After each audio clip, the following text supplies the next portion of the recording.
স্বাস্থ্য কথায় আজ আমাদের সঙ্গে স্টুডিওতে রয়েছেন ডক্টর নুরি নাজনীন, ডায়াবেটিস এবং হরমোন বিশেষজ্ঞ, বারডেম হসপিটাল, ঢাকা।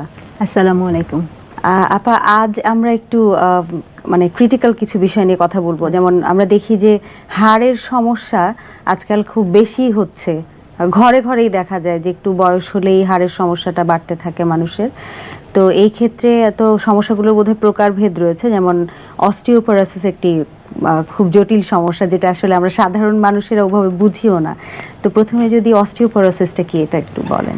হ্যাঁ, অস্টিওপোরোসিসটা আসলে সাধারণ অর্থে একটু জটিল। এটি হচ্ছে আসলে আমাদের যে অস্থিতন্ত্র তার একটি অসুখ, কিন্তু এটাকে সাইলেন্ট ডিজিজ বলা হয়, নীরব ঘাতক। এটি তেমন কোনো লক্ষণ বোঝা যায় না। সাধারণত দেখা যায় যে কোথাও কোনো ফ্র্যাকচার হয়ে গেলে সেটি এই রোগের প্রথম লক্ষণ হিসেবে আমরা এটাকে অভিহিত করতে পারি। এটা খুবই মারাত্মক জিনিস, মানে ফ্র্যাকচারটা একটা খুব কমন ঘটনা। ফ্র্যাকচার কমন ঘটনা এবং সেই সাথে আবার ভয়ানক ঘটনাও বটে, তাই না? অবশ্যই, হ্যাঁ। তো অস্টিওপোরোসিসের ফ্র্যাকচারটা হয় যে আমাদের শরীরে, এটা আমাদের নরমাল ফিজিওলজি, যে আমাদের শরীরে যে হাড়গুলো আছে সেখানে এটাকে বোন রিমডেলিং বলে। সবসময় পুরনো হাড়গুলো ক্ষয়ে যাচ্ছে এবং সেখানে নতুন হাড় তৈরি হচ্ছে। এটা সবসময় একটা ব্যালেন্সড অবস্থাতেই থাকে। যখনই এই সিচুয়েশনটা আনব্যালেন্সড হয় তখনই দেখা যায় যে অস্টিওপোরোসিসটা হচ্ছে। আর এটা হওয়ার ফলে যে আমাদের হাড়ের ভিতরে, এটাকে কি বলবো, পোরোসিস কথাটার অর্থ হচ্ছে ছিদ্র, হাড়গুলো ছিদ্রযুক্ত হয়ে যায়, খুব নরম হয়ে যায়, খুব দুর্বল হয়ে যায় এবং খুব সহজেই ভঙ্গুর হয়ে যায়। এটা হচ্ছে কি যে কোনো ভার তো বহন করতেই পারে না, বরং বলতে পারেন যে আমাদের যে ডেইলি অ্যাক্টিভিটিস সেখানেও দেখা যায় যে কারো কোনো ইভেন কোনো ট্রমা বা ফল ছাড়াই কারো ফ্র্যাকচার হয়ে যাচ্ছে। কাজে এটা খুবই কি বলবো, মারাত্মক বিষয়। আচ্ছা, তো এসব ক্ষেত্রে আসলে কাদের ঝুঁকি বেশি? সাধারণত কারো নির্ধারিত সময়ের আগেই মেনোপজ হয়ে যায়, ইয়াং বয়সের মেয়ে, তাদেরও রিস্ক থাকবে অস্টিওপোরোসিস হওয়ার। এর বাইরে আছে আপনার বিভিন্ন রকমের অ্যাডভান্স এজ, যেটা বয়সের সাথে সাথে হয় রিস্ক, সিনাইল অস্টিওপোরোসিস বলে। এর বাইরে আছে বিভিন্ন রকমের হরমোনের অসুখ থেকে হয়। আচ্ছা, সেটা নিয়ে ডিটেলস আলাপ না করাই ভালো। আর একটি ইম্পর্টেন্ট ইস্যু হচ্ছে, এটা আমি মনে করি যেখানে বলা উচিত, যে স্টেরয়েড বা গ্লুকোকর্টিকয়েড কিছু ওষুধ আছে যেটা আমরা অনেকেই রিউমাটয়েড আর্থ্রাইটিস, ব্রঙ্কিয়াল অ্যাজমা এই ধরনের অসুখের কারণে খেয়ে থাকি, আবার অনেকে কারণ ছাড়াও খেয়ে থাকে। যে স্টেরয়েড খুব অল্প সমস্যাতে মানুষ তাড়াতাড়ি ব্যবহার করে এবং আপনি গ্রামাঞ্চলে অনেক জায়গায় দেখবেন যে একটু ক্ষীণ স্বাস্থ্য, দুর্বল স্বাস্থ্য ভালো করার জন্য স্টেরয়েড খাচ্ছে। অনেক মেয়েরা বলে সুন্দর হওয়ার জন্য স্টেরয়েড খাচ্ছে, কিন্তু ওটা তো আসলে স্বাস্থ্য ভালো করছে না। ওটা শরীরে পানি জমাচ্ছে, শরীরে রোগ প্রতিরোধ ক্ষমতা কমিয়ে দিচ্ছে এবং এই যে হাড়ের ক্ষয়, এটা মেল ফিমেল নির্বিশেষে দুটাতেই হবে আপনার মারাত্মক ভাবে। এটা ইভেন হাতুড়ে ডাক্তাররা তো খুব সহজেই প্রেসক্রাইব করে দেয়। অনেক আয়ুর্বেদিক, তারপরে হার্বাল মেডিসিন, কবিরাজি ওষুধের মধ্যে কিন্তু স্টেরয়েড কম্পোনেন্ট থাকে। এটা আমাদের সবার এই ব্যাপারে খুব সচেতন হওয়া উচিত, যাতে আমরা এই ওষুধগুলা, অনেক সময় ওষুধ বলে দেয় না, ইভেন ম্যানুয়ালটাও পড়ে নিতে হয় মনে হয় না, যারা আসলে শিক্ষিত, যে ভেতরে। হ্যাঁ, কারণ এই স্টেরয়েডটা অনেক সময় আপনার ডিউরেশন আছে, যে আপনি এত মিলিগ্রামের বেশি যদি 3 মাস বা তার বেশি সময় ধরে খান, বা উইকস বা মান্থসের হিসাব আছে, হ্যাঁ, এর বেশি সময় ধরে খেলে এটা রিস্ক থাকবে অস্টিওপোরোসিস করার। কাজেই যিনি দিচ্ছেন ওষুধ বা যিনি খাচ্ছেন তাদেরকে সচেতন হতে হবে। এক্স্যাক্টলি। আচ্ছা, এখন প্রতিরোধ এবং প্রতিকারটা সম্পর্কে আমার মনে হয় জানাটা খুবই জরুরি, যেহেতু এটা একটা খুব মারাত্মক। এটা চিকিৎসার চাইতে আসলে প্রতিরোধ ও প্রতিকারটাই বেশি জরুরি। কারণ হচ্ছে গিয়ে যে যেহেতু অসুখটা আর্লি ডিটেক্ট করা যাবে, কাজেই এবং কারা ঝুঁকিতে সেটা আমরা জানি, কাজেই যদি আমরা আগেই ব্যবস্থা নিতে পারি তাহলে এই ফ্র্যাকচারটাকে এড়ানো যাবে। কারণ একটা ফ্র্যাকচার তো যখন হয়, ফ্র্যাকচারের জটিলতা কিন্তু মারাত্মক। এটা থেকে অনেক মারাত্মক অসুখ, জটিলতা এবং মৃত্যু পর্যন্ত হতে পারে। তারপরে হচ্ছে গিয়ে যে এই যে একজন যখন ফ্র্যাকচার হয়ে বিছানায় পড়ে আছেন, যে প্রলং নার্সিং তার জন্য দরকার, সেটা কিন্তু তার জন্য এবং তার পরিবারের জন্য কিন্তু একটা বড়, এক সময় না এক সময় এটা বোঝার মতো হয়ে দাঁড়ায়। সাধারণত দেখা যায় যে 50 মহিলারা, মোর দেন 50%, তাদের জীবনে কোনো না কোনো সময় একবার না একবার এই ধরনের ফ্র্যাকচারের সম্মুখীন হন। এবং ফ্র্যাকচারটা কিন্তু আগে বলা হয়নি, যে সাধারণত আমাদের ভার্টিব্রা আর হিপে এটার হওয়ার প্রবণতা সবচেয়ে বেশি। এইটা প্রতিরোধের জন্য যে আমাদের যেটা করা উচিত, যে উপযুক্ত পরিমাণে বা পর্যাপ্ত পরিমাণে ভিটামিন ডি এবং ক্যালসিয়াম আমাদের খাবারে রাখতে হবে। যদি খাবারে সেটা অ্যাডিকুয়েট না হয় তাহলে এটা ওষুধের মধ্য দিয়ে সাপ্লিমেন্ট নেওয়া যায়। তারপরে দুটো রিস্ক ছিল আপনার, স্মোকিং এবং অ্যালকোহল। এই দুটিতে যারা আছেন তাদেরকে পরিহার করতে হবে। হ্যাঁ, আর রেগুলার এক্সারসাইজ, যেটাকে আমরা বলি সেডেন্টারি লাইফস্টাইল, যে শুয়ে বসে থাকা জীবনটা পরিহার করে রেগুলার যদি হাঁটাহাঁটি করা যায় বা এক্সারসাইজ করা যায় তাহলে সেটা অস্টিওপোরোসিস প্রিভেন্ট করবে। যত বেশি অ্যাক্টিভিটি থাকবে তত হ্যাঁ অবশ্যই, এটা মনে করার কোনো কারণ নেই যে শুয়ে বসে থাকলে এটা হবে। আর আরেকটা জিনিস হচ্ছে যে যেহেতু অস্টিওপোরোসিস থেকে ফ্র্যাকচারের রিস্কটা বেশি এবং বয়স্করা ঝুঁকিতে, এটা আমি নিজে মনে করি যে এটা আমাদের সবারই পারিবারিকভাবে সবারই বাসায় বয়োবৃদ্ধ লোকজন আছেন, যে এই প্রিভেনশন অফ ফল। সাধারণত দেখা যায় যে অল্প একটু পড়ে গিয়ে যেটাতে একজন নর্মাল ব্যাডার মানুষের কিছু হবে না, একজন বয়স্ক মানুষের হাড় ভেঙে যাচ্ছে, দ্রুত হচ্ছে। তো সেক্ষেত্রে যে বাসার পরিবেশটাকে নিরাপদ রাখা, মেঝে যাতে স্লিপারি না থাকে, বাথরুম যাতে স্লিপারি না থাকে, এটা খেয়াল রাখা, সতর্ক রাখা সবাইকে। তারপরে মেঝে বা কোনো কিছুতে উঁচু নিচু না থাকা। অনেক সময় অনেক বয়স্ক মানুষের দৃষ্টিশক্তি কম থাকে, তাদের কি কারণে হচ্ছে তাদের দৃষ্টিশক্তি কম সেটার একটা চিকিৎসা করা। আবার অনেক ওষুধ থেকে, এটা সাইড ইফেক্ট থেকে কেউ হয়তো মাথা ঘুরে পড়ে গিয়ে এরকম হতে পারে, সেই ওষুধগুলোর সাইড ইফেক্ট সম্পর্কে জানা। আর আগেই বলেছি যে যারা স্টেরয়েড খাচ্ছেন তাদেরকে এইটার ব্যাপারে অবশ্যই অ্যাওয়্যার হতে হবে, খুব সতর্ক থাকতে হবে। আসলে আমাদের হাতে সময় খুব অল্প, আরো বিস্তৃত আলোচনার প্রয়োজন ছিল মনে হচ্ছে। আপনাকে অনেক ধন্যবাদ স্টুডিওতে এসে আমাদেরকে সময় দেওয়ার জন্য। আপনাদেরকে অনেক ধন্যবাদ। স্বাস্থ্য কথায় অস্টিওপোরোসিস সম্পর্কে জানতে পারলাম।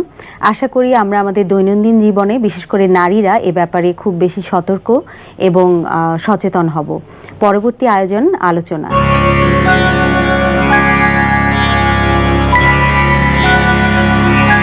স্টুডিওতে আলোচনা করার জন্য আমাদের সঙ্গে উপস্থিত রয়েছেন কামরুন নাহার সীমা, পরিচালক ভিশন আই হসপিটাল। আসসালামু আলাইকুম। আজ আমাদের আলোচনার বিষয় মানবাধিকার।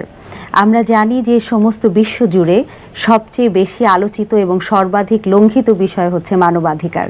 এই বিষয়ে আমরা আজকে একটু কথা বলি যে আসলে মানবাধিকার বিষয়টি কি, কিভাবে সংজ্ঞায়িত করা যায় মানবাধিকারকে। মানবাধিকার বলতে আসলে আমরা বুঝি যেটা জন্ম থেকে মৃত্যু পর্যন্ত একজন মানুষের সার্বজনীন সমস্ত অধিকার, এবং এই অধিকার আসলে দু ধরনের হয়ে থাকে, তার যা প্রাপ্য দু ধরনের হয়ে থাকে। সাধারণত দেখা যায় যে আমরা কোনো না কোনো রাষ্ট্রের নাগরিক, এবং এই নাগরিক হিসেবে এই অধিকারগুলো আমরা সাধারণত দুভাগে ভাগ করতে পারি। একটি হলো আপনার নৈতিক অধিকার, একটি হলো আইনগত অধিকার। এবং এই নৈতিক অধিকারটা আমাদের প্রাপ্য, এটা আমরা পরিবার থেকে পেয়ে যাই, যেটা খাদ্য, বস্ত্র, আপনার চিকিৎসা, এগুলো। আরেকটা যেটা আইনগত অধিকার, সেটা আবার দু ধরনের হয়ে থাকে। আইনগত অধিকার আপনার দুভাগে ভাগ করা হয় এই কারণে যে এটা দুটো পর্যায়ে আলাদা। একটা হলো সামাজিক অধিকার এবং অপরটি হলো আপনার রাষ্ট্রীয় অধিকার। আমাদের সামাজিক প্রেক্ষাপটে বা আপনি যেটা বললেন যে মৌলিক বা নৈতিক যে অধিকারগুলো আসলে আমাদের প্রাপ্য, সেই ক্ষেত্রে আসলে প্রাপ্তিটি কতটুকু হচ্ছে আর লঙ্ঘনটা কিভাবে হচ্ছে, এই বিষয়ে যদি একটু আলোচনা করেন। যদি বলি যে আসলে এগুলো লঙ্ঘন হচ্ছে কিভাবে, সেটা জানার আগে আমাদের জানা উচিত যে আমাদের অধিকারগুলো আসলে সংরক্ষিত আছে কিনা, কতটুকু পাচ্ছি আসলে আমরা। তো এই ক্ষেত্রে আমি কিন্তু ইসলামের উদাহরণ দিতে পারি যে একজন মুসলমান হিসেবে যেহেতু একটি আমাদের জন্য দিয়ে দিয়েছেন আল্লাহ রাব্বুল আলামিন একটি জীবন বিধান কোরআন, পাশাপাশি কিন্তু সুন্নাহ।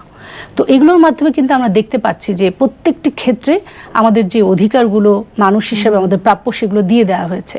যেমন একটি পরিবারে আমি একটু উল্লেখ করতে চাই যে সূরা নিসার 36 নম্বর আয়াতে বলা হয়েছে যে তোমরা পিতা মাতা, নিকট আত্মীয়, ইয়াতিম, মিসকিন, আত্মীয় প্রতিবেশী, সঙ্গী সাথী, মুসাফির এবং দাস দাসীর সাথে উত্তম ব্যবহার করো। এই একটা আয়াতের মাধ্যমে কিন্তু আমাদের অনেকগুলো সার্কেল চলে আসছে, যেসব সার্কেলে আসলে অ্যাকচুয়ালি মানবাধিকার লঙ্ঘন হয়। আমরা কিন্তু প্রতিটা সেক্টর এখানে পেয়ে যাচ্ছি। অর্থাৎ আমরা যদি একজন মুসলমান হিসাবে কোনো একটি ক্ষেত্রে আমরা যদি তাদের অধিকারকে খর্ব করি, তাহলে কিন্তু আমাদের মানবাধিকার লঙ্ঘিত হচ্ছে। সেরকম আবার দেখা যায় যে প্রতিবেশীর ব্যাপারেও কিন্তু সামাজিকভাবে বলতে গেলে যেটা বলা হয় যে প্রতিবেশীর ব্যাপারে আমাদের সদ্ব্যবহার করতে হবে। প্রথম কিন্তু সুপারিশ করবেন তার সবচেয়ে নিকটতম প্রতিবেশী, হাদিসে এটি কিন্তু রয়েছে। তাদের যে অধিকারগুলো, এই অধিকারগুলো যদি আমরা ইসলামিক আইন অনুযায়ী আমরা যদি আদায় করি, তাহলে কিন্তু কোনো ক্ষেত্রেই কিন্তু মানবাধিকার লঙ্ঘন এখানে বোধহয় একটু মানে ব্যাখ্যার প্রয়োজন রয়েছে যে আসলে ওই যে সদ্ব্যবহারের কথা যেটা বললেন, যে খুব সুন্দর করে কথা বলাটাই শুধু ব্যবহার না, অবশ্যই হ্যাঁ, যে অধিকার, তাদের অধিকার এবং তাদের প্রতি আমাদের যে দায়িত্ব, সেগুলো কিন্তু পালন করতে হবে। আবার নারীদের ক্ষেত্রে দেখেন যে এখানে আমরা নারীরা আমরা দেখছি যে মানবাধিকার লঙ্ঘন হচ্ছে বিভিন্ন ক্ষেত্রে। ক্ষেত্রে যৌতুক বা অন্যান্য কারণে। তো সেক্ষেত্রে আমরা কিন্তু দেখেন যে কোরআনে কিন্তু আবার সূরা নিসার 4 নম্বর আয়াতে বলা হয়েছে যে যৌতুকের ব্যাপারে, যৌতুক তো দূরে থাক, তোমরা নারীদের যে মোহরানা এবং তাদের যে সম্পত্তি সেগুলোর পূর্ণ অধিকার তাদেরকে দিয়ে দাও, এগুলো তাদের হক এবং আমানত হিসেবে। তো এইগুলো যদি আমরা সঠিকভাবে আসলে পালন করি তাহলে কিন্তু আমরা কিন্তু কখনোই মানবাধিকার লঙ্ঘনের ভিতর পড়বো না। আবার দেখেন অমুসলিমদের ক্ষেত্রে কিন্তু সূরা আনামের 108 নম্বর আয়াতে বলা হয়েছে, আর আল্লাহকে ছাড়া যাদেরকে তারা ডাকে তাদেরকে তোমরা গালি পর্যন্ত দিও না। এমন হতে পারে যে তারা তোমার আল্লাহকে গালি দিয়ে ফেলবে। দেখেন, গালি দেওয়া একটা সিম্পল একটা বিষয়, সেটাও কিন্তু আমাদেরকে কোরআনে নিষেধ করে দেওয়া হয়েছে। আর তাদের উপর নির্যাতন করা তো দূরে থাক, নির্যাতন করলে কি হবে? আমরা একজন মুসলমান হিসেবে যদি অমুসলিমদের অধিকার রক্ষা না করি এবং তাদের প্রতি নির্যাতন করি, তাদের সম্পত্তি হরপ করি, তাহলে কি হবে? তারা কিন্তু নির্যাতিত হয়ে আমার আল্লাহকে গালি দেবে। সেটাই।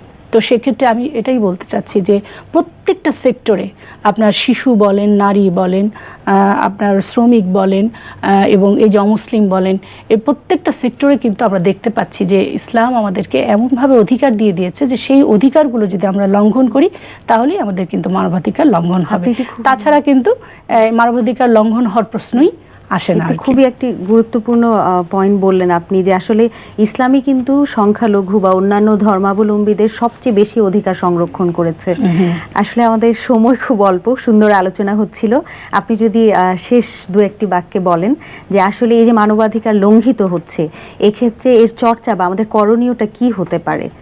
ধন্যবাদ। অত্যন্ত গুরুত্বপূর্ণ একটি প্রশ্ন। আসলে এখন আমরা যেটা দেখছি আমাদের দেশে বিভিন্ন সেক্টরেই আসলে মানবাধিকার লঙ্ঘন হচ্ছে, কিন্তু আমাদের করণীয়, আমার যেটা মনে হয় সেটা হলো যে আমাদেরকে ইসলামকে আঁকড়ে ধরতে হবে, প্রচুর জ্ঞান চর্চা করতে হবে এবং ইসলামের অনুশাসন আমাদেরকে মেনে চলতে হবে। যদি শুধুমাত্র আমরা এটুকু কাজ করি তাহলেই কিন্তু আমাদের কোনো সেক্টরে, কোনো জায়গাতে এবং আমাদের দেশে কোথাও কোনো ধরনের মানবাধিকার লঙ্ঘন হবে না। আপনাকে অনেক ধন্যবাদ স্টুডিওতে এসে আপনার মূল্যবান সময় দেওয়ার জন্য। অসংখ্য ধন্যবাদ আপনাকেও। আসলে আমরা যেটা দেখতে পাচ্ছি আজকে আলোচনা থেকে যেটি বেরিয়ে এসছে সেটি হচ্ছে যে মানবাধিকার তখনই নিশ্চিত হবে একটি সমাজে যখন প্রত্যেকে স্ব স্ব ক্ষেত্রে থেকে তাদের দায়িত্ব এবং কর্তব্যগুলোকে পালন করবেন, অন্যের হক আদায় করবেন। আমাদের অনুষ্ঠান সম্পর্কে আপনাদের ভালো লাগা, মন্দ লাগা, ব্যক্তিগত কোনো মতামত বা কিছু জানতে চিঠি পাঠাতে যোগাযোগ করুন এই ঠিকানায়। পরিচালক মহিলাঙ্গন, NTV BSEC ভবন, 7ম তলা, 102 কাজী নজরুল ইসলাম এভিনিউ, কারওয়ান বাজার, ঢাকা 12-15। এ পর্যন্তই ছিল পাক্ষিক অনুষ্ঠান মহিলাঙ্গনের আজকের আয়োজন। আপনাদের আগামী অনুষ্ঠান দেখার আমন্ত্রণ জানাচ্ছি। সুস্থ থাকুন, ভালো থাকুন, আনন্দে থাকুন। আসসালামু আলাইকুম।